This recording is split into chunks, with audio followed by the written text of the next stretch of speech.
everybody and welcome to the Paper Book Light. My name is Laura Munoz. I have to say that I'm really happy. I found out that I passed my Cambridge English Proficiency exams. I am currently applying for a master's degree in translation. So as English is not my first language, these exams were a requirement for the application.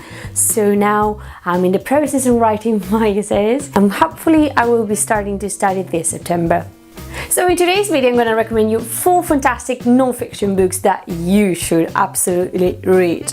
So the first one is The Call of the Weir by Theroux. It's published by Macmillan, and there's going to be a new reprint with a Q&A as well. For those who don't know Theroux, he is one of the most famous documentary makers. He has this breakup who makes him leave everything in a warehouse and go and travel around, you know. He's writing a book, or he's in this process of writing a book, and he's like, okay, hang on a minute, I was wondering if these people who I interview were okay, you know, how are they doing? So he organizes what it is catch-up tour. So you got Tina Turner's ex-husband, a guy who believes in UFOs, a survivalist, I think he was a guy who was living in a bunker, and also a porn star. What I really like from Theroux is that you can see the essence of the people he interviews. Why are you behaving like this? What are your motivations to do this? It's a really interesting light read, and I would say it's a really good complement to his documentaries. My favorite one is the Christmas one, which reunites the subjects of this book,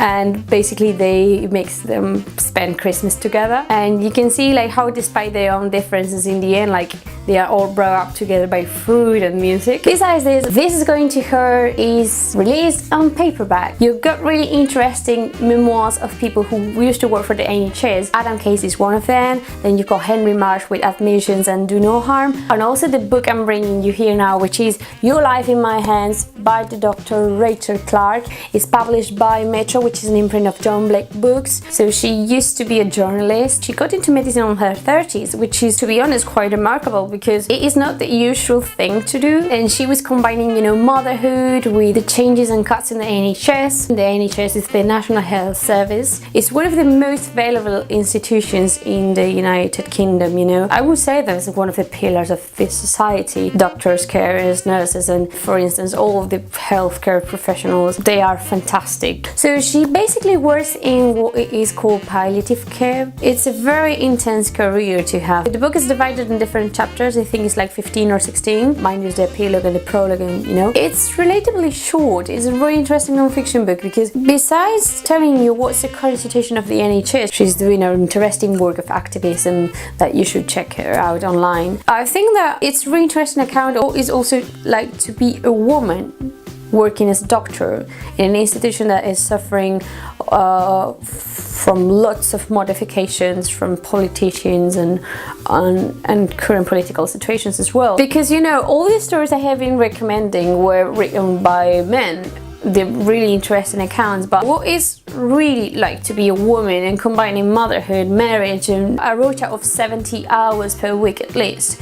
So to be honest, I really recommend her book, and if you got the occasion to attend any of her events, just please do so. Another really good book I'm recommending to you today is Stick With It, The Science of the Lasting Behavior by the Dr. Sean Young. It is published by Penguin. As the title says, it is about the science behind the lasting behavior, and I would like to recommend it, especially if you like, you know, the type of person that you, as I think the most of us, like start a project like, you know, really enthusiastically, and then it's like, and then you start dreading it, and I think like if you have a goal, let's say like you want to stop smoking, or you want to go to the gym, or I don't know, and you want to set up a business. So these are ambitious goals. Sometimes they can be a bit daunting. So personally, I would really recommend this book. It's divided in 9 chapters. So I mean, it's not the typical poetic self-help book that, like, you know, Big Magic by Elizabeth Gilbert. If you like to see like the science side of things, I would definitely recommend this book to you. And last but not the least, this is a book that I liked so much and has helped me a lot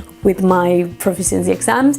It is Watching the English by Kate Fox, The Hidden Rules of the English Behavior. It's published by Hodder and Stoughton. Let me tell you a story. Kate Fox is a British anthropologist and she's been studying nuances of British behavior for years, and she made a really good compilation. There's this book and also a TV series that was made later on. It's called Very British Problems. The difference is like this is like quite scientific. You can see like, you know, how she did this research, what are her results, and that one is like an updated version. This book is mainly divided in two parts. One of them is the conversation rules and the other one is the behavioral rules. What are the nuances behind, you know, the so-called banter? You know, the weather.